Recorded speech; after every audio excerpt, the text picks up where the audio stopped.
Karoline had been in this room countless times before. She knew the game. The press wanted sound bites, controversy, and moments that could be clipped, edited, and spun into whatever narrative they wanted. But today, something felt different. There was a tension in the air, a silent, unspoken challenge lingering just beneath the surface.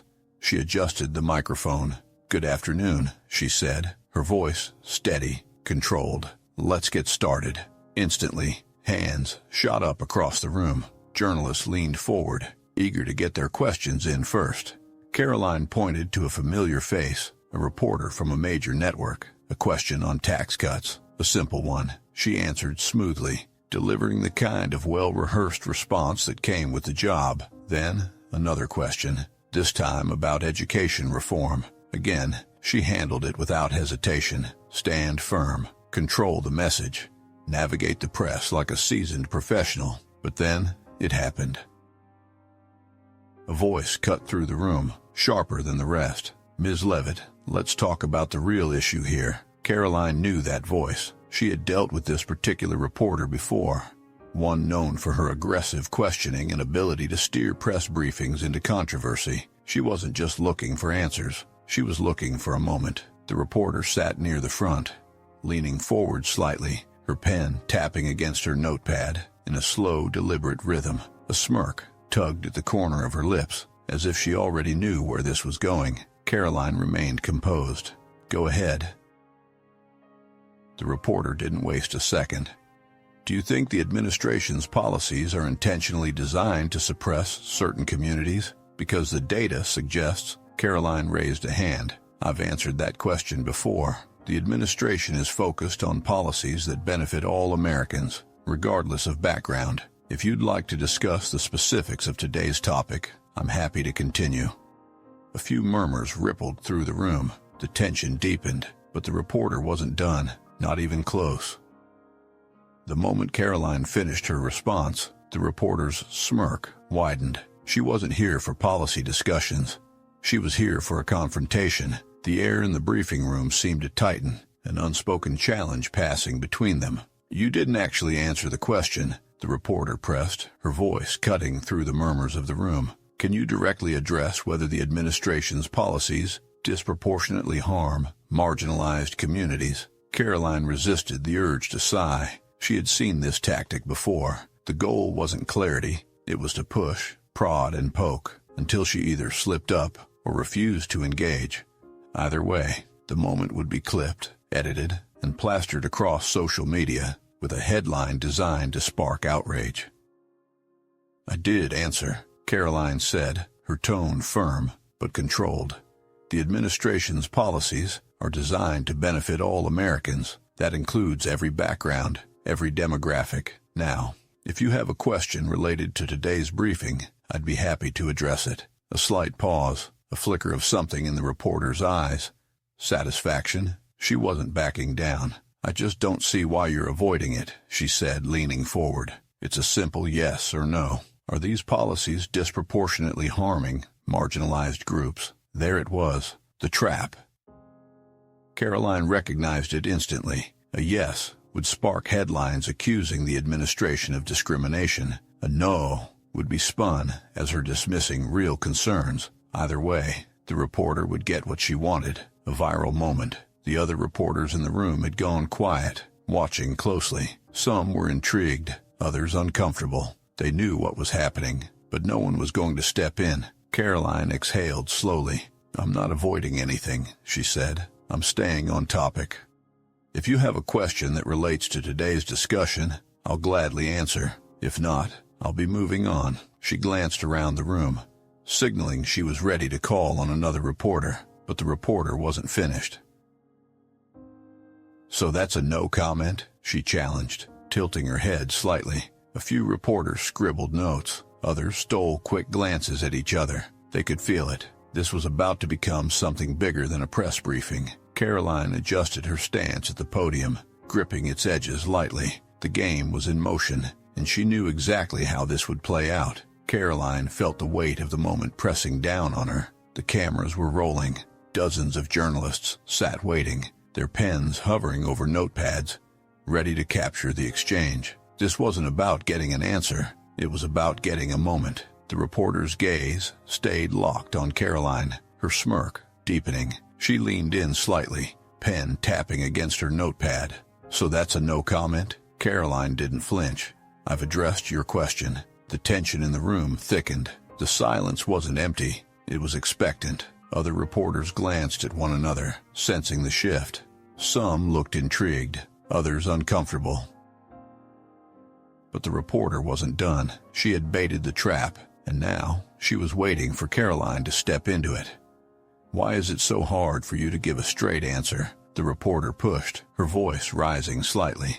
The American people deserve transparency. The room went completely still. Karoline inhaled through her nose, keeping her expression even. Transparency is exactly what this administration values, she said, and I've given you an answer. You simply don't like it. The reporter chuckled softly, shaking her head.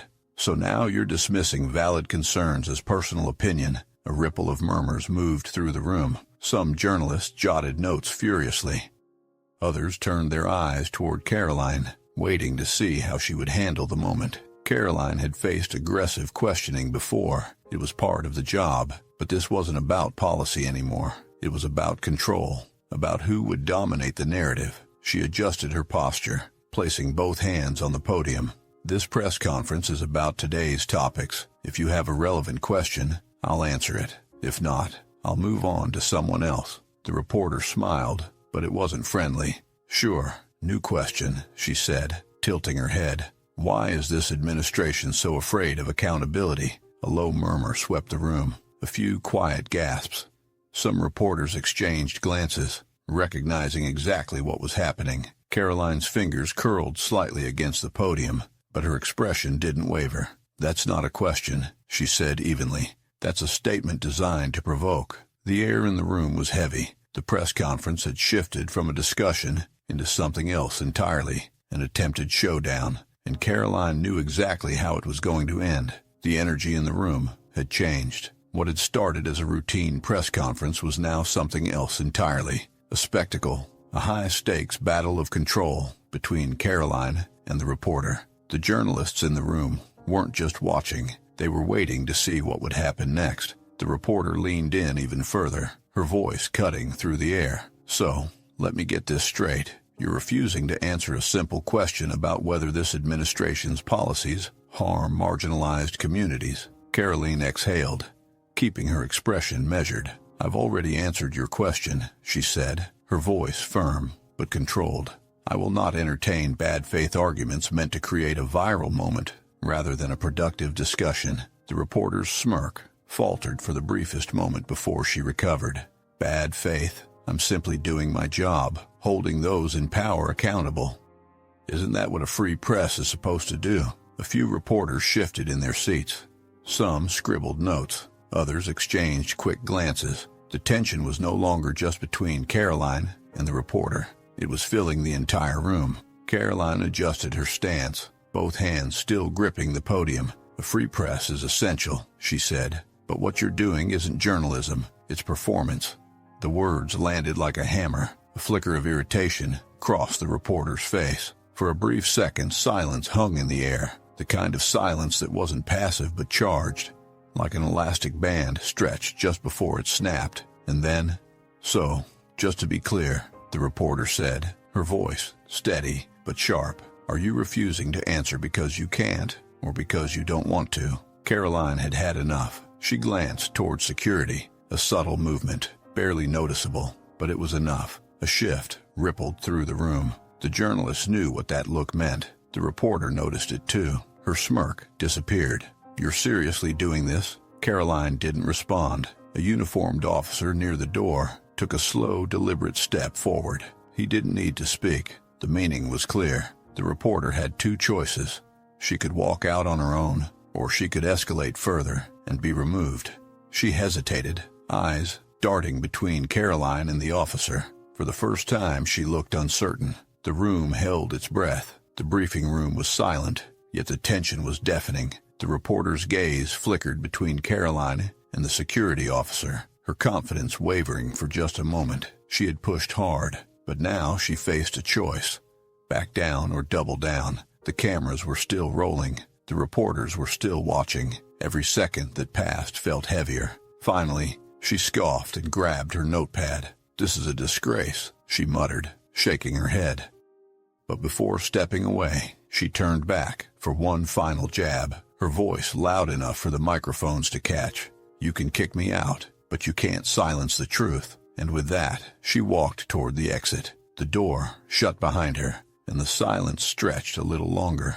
No one quite knew what to do next. Some reporters scribbled notes, others exchanged glances. A few simply stared at Karoline, waiting to see if she would address what had just happened. She didn't. Instead, she straightened her posture and scanned the room. "Next question," she said, her voice steady. There was a brief hesitation before another hand rose. The press conference continued, but Karoline knew the real battle wasn't in this room anymore. It was online. By the time she reached her office, her phone was already buzzing nonstop. Her aides were waiting for her, their expressions tight. "It's everywhere," one of them said, holding up a phone.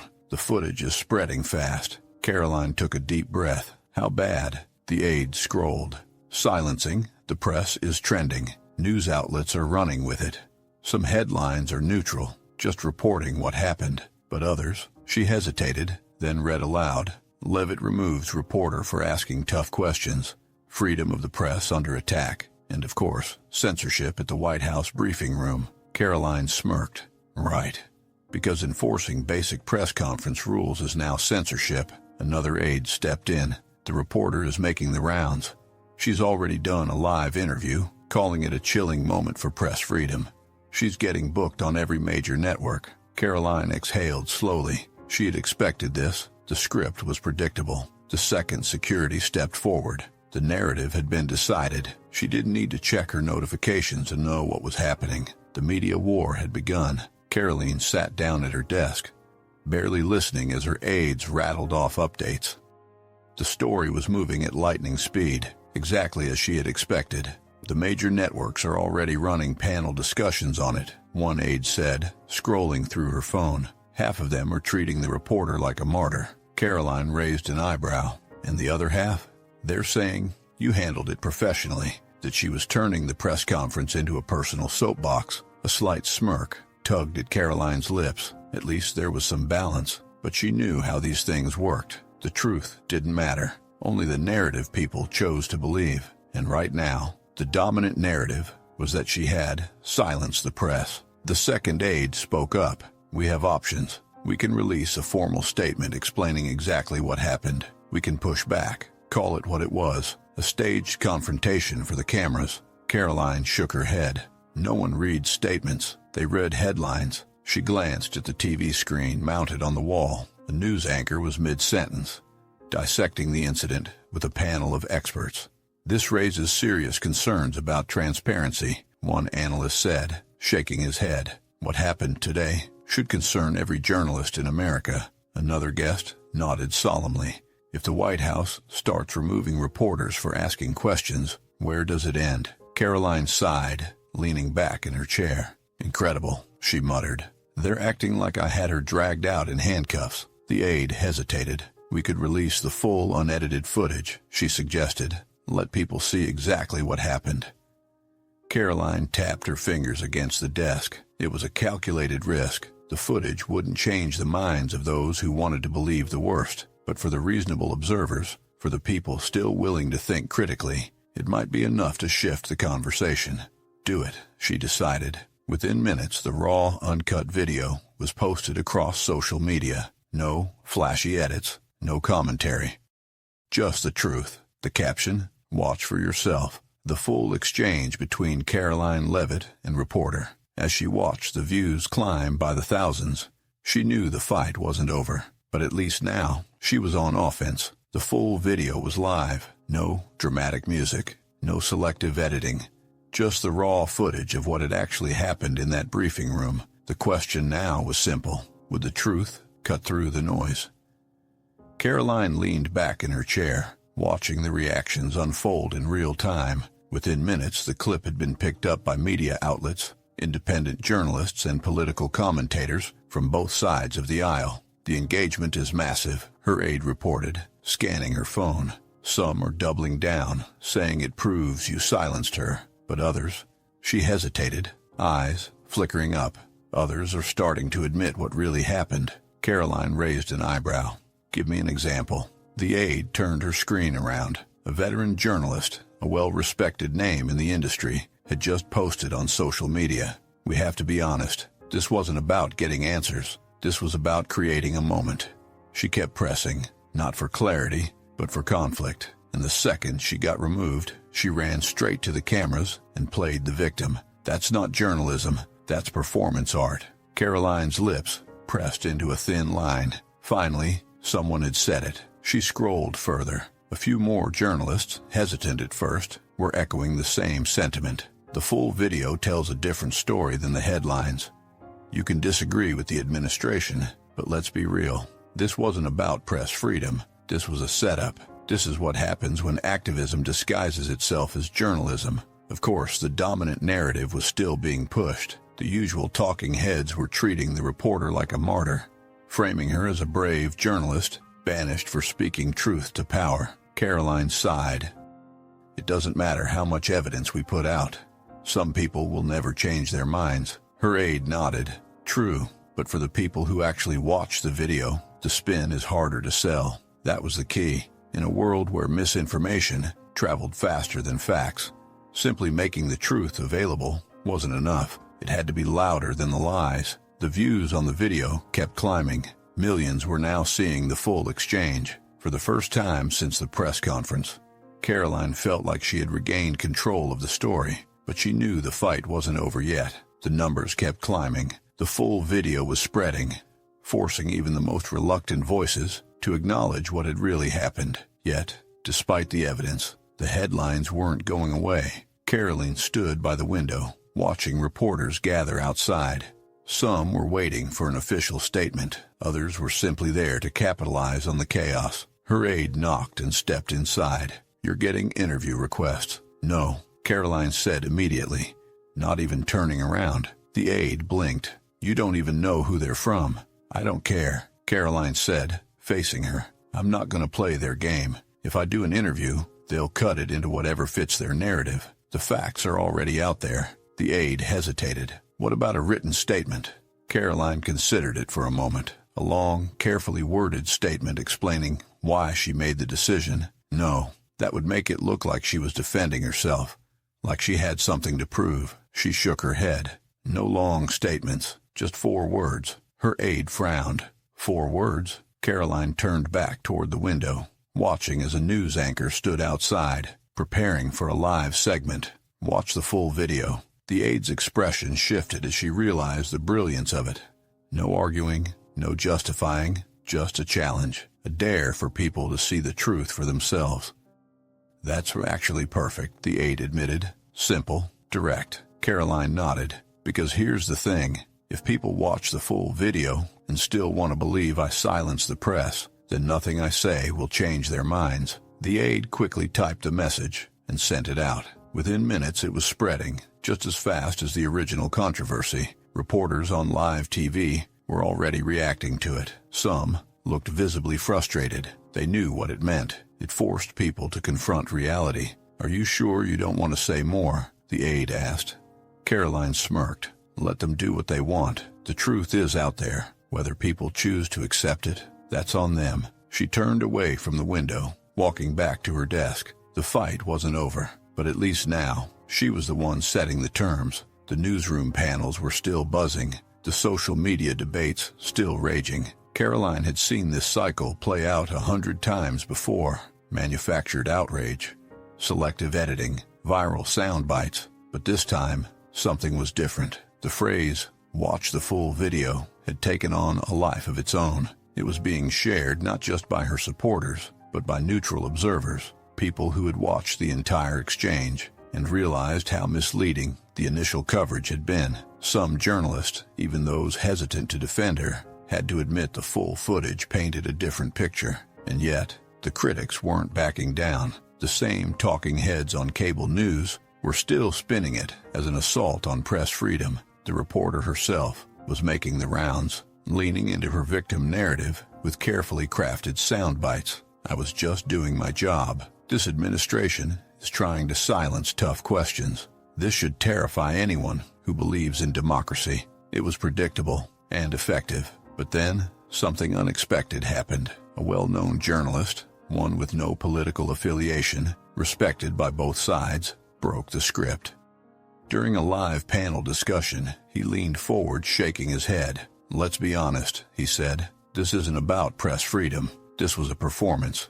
She kept pushing the same question, ignoring the actual answers, just to create a viral moment. And the second she was asked to leave, she ran to the cameras and played the victim. That's not journalism, that's activism. The room went silent for a moment. Even the other panelists looked caught off guard. Karoline watched from her office, a slow smile forming. It wouldn't erase the hit pieces, but it was enough to shift the conversation, enough to force people to at least question the narrative. Her aide peeked into the room. "You won't believe this," she said, holding up her phone. "One of the networks just aired the full video, unedited." Karoline chuckled. "They wouldn't have done that if we hadn't forced their hand. The damage was already done. The people who wanted to believe the worst never needed facts to begin with. But for everyone else, the truth was out there." Karoline stood up, stretching. "Let's move on. We have more important things to do. Because in politics, the storm always passes, and when the dust settles, only the truth remains."